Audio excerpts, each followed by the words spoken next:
This is a garden cleanup. Alright guys, this is Liv with Live Life Outdoors. I'm in roughly Zone A, Zone 6B of South Central Pennsylvania, and I really just needed to get some cleanup done, and unfortunately I don't have a correct mic set up to be mic'd up while I was doing this, but I did want to show you some of what was happening. So in the forefront we have the empty space where the tiny tomatoes, the cherry tomatoes, have been ripped out, and then you can see me tying pepper plants up to the cattle panel to get those out of the middle of the walkway there. And as I do this, I am harvesting a couple of items. I'm pulling stuff out that just doesn't need to be there. You just saw me pull out a chunk of the pepper plant because there was just a lot happening down there. That pepper plant got very bushy, and I think it also got caught up with some of the other plants. And you can see I just tossed it into this pile here. As of yet, I'll be honest, that pile is still sitting in my garden and it doesn't need to be. It needs to be cleaned up and either put in a trash bag or taken up to our green waste dump area that we have. You can see that that was a ball of roots at the bottom of one of those plants. I did yank out entire plants during this process, so if they weren't doing well or we just weren't utilizing something fast enough, I did go ahead and pull some plants out. I believe I did pull out one of the fish peppers because we just don't use them that frequently. They are the spiciest pepper in my garden currently, and we hadn't been cooking a lot of spicy things. Sometimes we'll throw stuff in here and there, but they're very prolific. There's hundreds of those peppers on a single plant, so it just really wasn't necessary to have that many. And even though it's sad to pull plants out, this was actually very cathartic for me because I had just kind of been ignoring the garden. As some of you know, if you've been here, I got stung the other day and that didn't really help. That kind of made me nervous to be outside. And there's just a lot of buzzy things in my garden. It's the nature of a garden, but I always have to keep that in mind. So when I did this, it was cooler, it was in the morning. I tried to get out as early as possible. I just threw some clothes on and got out into the garden and started working. Remarkably, the buzzy things didn't come out as quickly as I thought they would. So I actually got to work on this. This video, you probably won't see all of it, is 16 minutes long, but I did get to work on this for quite a while. And that was nice to be able to just power through. And then you can see me here doing a little test. I'm seeing if there's any buzzy things hanging out under the arch there, and then moving on with what I was working with. But I did get quite a bit done, and it was nice. Sad, but nice. This is really going to set the tone for my next season. Things are going to change dramatically. And I've said it before, but now is the time to take note of what worked for you and what didn't, because it's fresh in your mind. And right now you know what you liked, what you didn't like, what you had too much of, and you can change that up for the next season. So we've had 2 seasons. I guess all 3 seasons were pretty different from each other. This 4th season was the most different from the last 3. I had cut back on the tomatoes a lot, and now I can get to watering things as well because I hadn't done that. But yeah, I cut back on the tomatoes a lot. We only had, I think, 4 different varieties of the cherry tomatoes, 2 plants each. That was still too much. I think we're not going to do any cherry tomatoes next season. I think that's what we decided on. And then it's going to be beef steaks for us. And we're just not going to have that many. We're going to really cut back so that we can utilize our harvest. You want to be utilizing at least 90% of your harvest. That other 10% is going to be bug damage. Maybe you're sharing it with friends and family. But you want to just be utilizing as much as you can. Otherwise, you're potentially wasting it And on our property, we don't have animals, we don't have the space for that. So I don't have like, chickens to give stuff to that's damaged, or that I didn't get to soon enough, or that cracked because I didn't pick it soon enough. So I really want to just cut back and space things out further. Stuff being close together absolutely works. It worked very well the first few seasons for me. I just had a bit more oomph in my gardening mentally, and I also had a bit more time.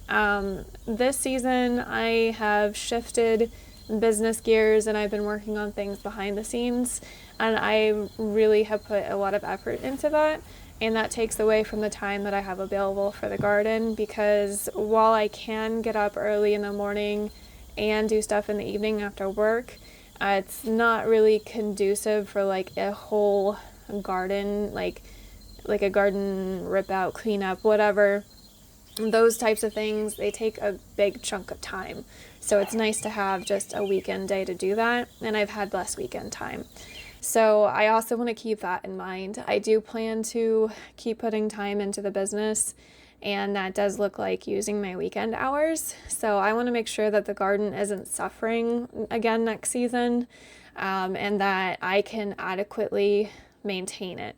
So for me, that's going to mean less plants and spacing things out more, so that if I do have periods that I go without being in the garden, it's not going to be so difficult to get through the garden because of stuff being so overgrown. So I am going to space some things out some more.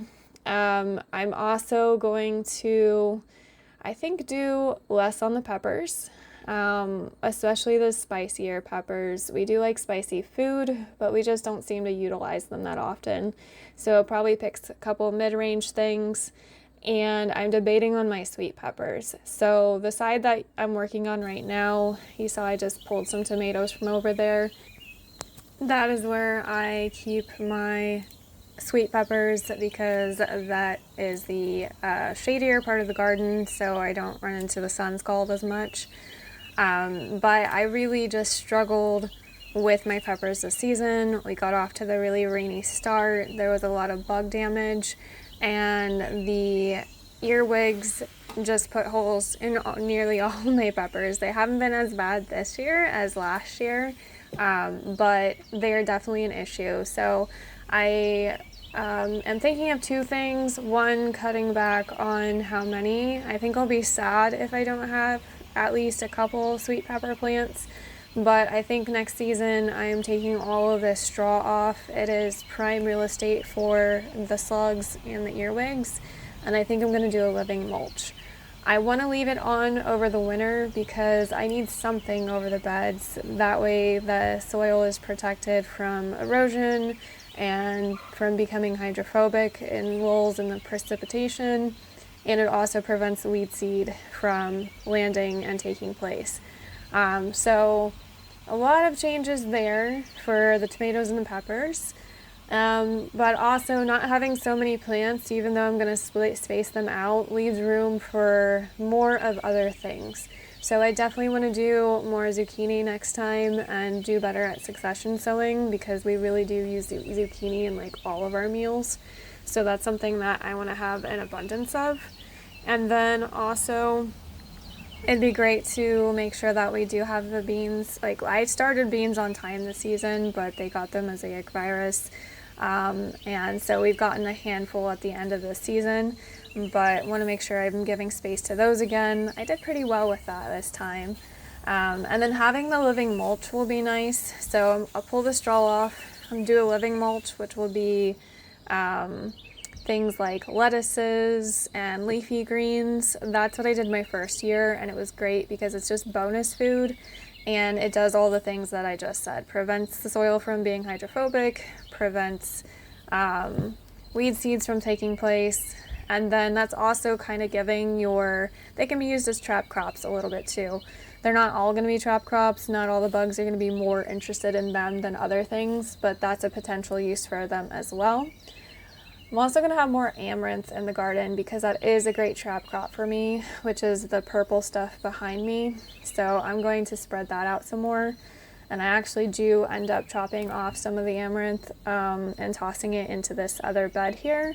And I'm hoping some of the seeds do take place. But other than that, I'm just kind of, again, working on cleaning stuff up, getting a bit organized. I did not end up planting out the end down here. As you can see, it's still a mess. I don't think that's going to happen. Maybe. I don't know.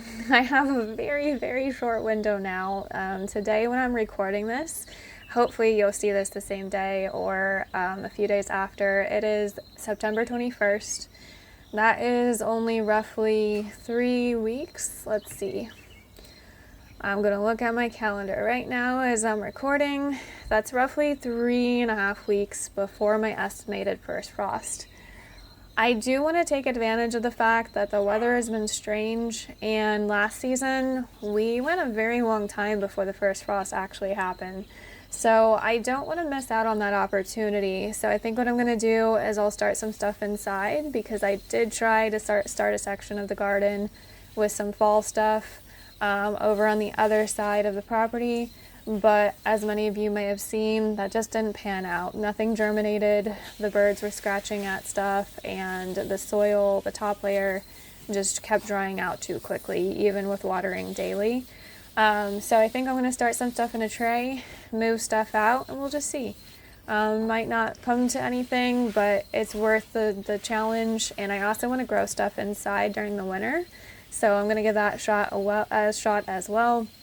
And you'll get to see me working on that, because I've got a grow rack inside where I start all my things. So why not utilize that inside? I don't know how well that's going to go, because 65 degrees is what we keep our house, and that can be rather chilly by the windows and the doors. So that's like the bare minimum for seed germination and keeping things alive. Obviously it works to start my seeds, so we'll see. I want to try. I want to give it a shot. I know I'm going to miss the garden once it is all tidied up and gone, because I always do. It's great to take that break for sure, but it is something that I start to miss through the winter, as I know many gardeners do. And if this is your first season, you might be like, oh man, I'm not ready to rip this stuff out yet. Maybe some of you are ready to throw in the towel, like I kind of am. You guys really are the reason why everything's still in the garden still, because I really just wanted to throw in the towel this season. But I know I would have missed it. Every time I walk into the garden, I'm like, oh man, I'm going to miss it when the season is over. So that's it for this, guys. I'm just going to wrap this up. I wanted to show you me just working on the garden, the process that goes through. And I am ADHD. I do have ADHD. I go back and forth a lot. You can see me just looking around like, what should I do next? Like right here. So that's kind of how this goes. I just go back and forth, hopping around, avoiding things that are stingy, and get the job done as best as I can. So I'll throw something up for you guys to watch, and I'll catch you guys in the next one. I did also throw a new link down below in the description. So there's a couple links in the description if you haven't checked it out. So one of those is for a freebie if you sign up for the newsletter, which gets you access to weekly garden tips.